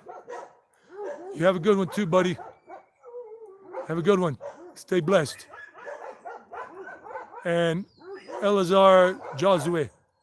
Josue. Thanks a lot, buddy. Yeah. Cool, man. Everybody who likes this, likes. That's all I ask for. I said it like 20 times. Sorry if I'm being repetitious. But thanks a lot. Yeah, we're going on 2 hours. So those are my plans.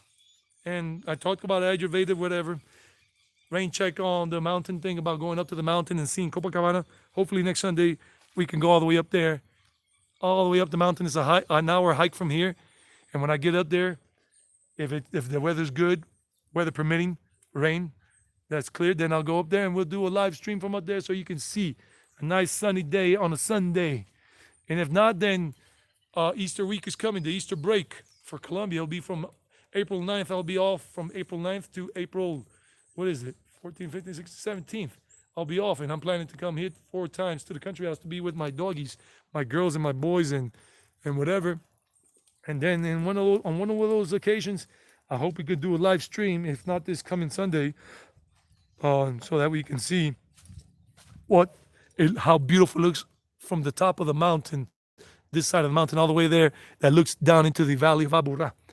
So guys, I'm going to let you go so you can enjoy your Sunday wherever you are. Remember, there are travel vlogs that I'm still posting from my trip in Mexico and vlogs I made here back in February and January here in Colombia.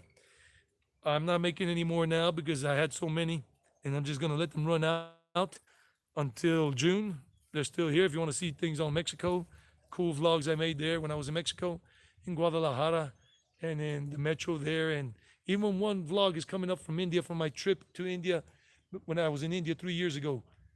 And that from a video I made in Varanasi that has never been seen on YouTube yet by anyone on my channel or nothing like that, because I made it when I was there. And that's coming out on June 30th, my last vlog that I made in India when I was not a YouTuber. And it's going to be cool, I hope. My last one. And then that's it, guys. Stay real, stay blessed, stay happy-go-lucky, and stay healthy, mentally and physically. Have a good afternoon. See you soon. See you next Saturday, hopefully with good weather from San Pedro de los Milagros. The next live stream, as long as the weather lets us do it, is from San Pedro de los Milagros here in the state of Antioquia in Colombia, near Medellin. It's about an hour away from Medellin, but in a different direction. Take care, guys. Bye-bye, y'all.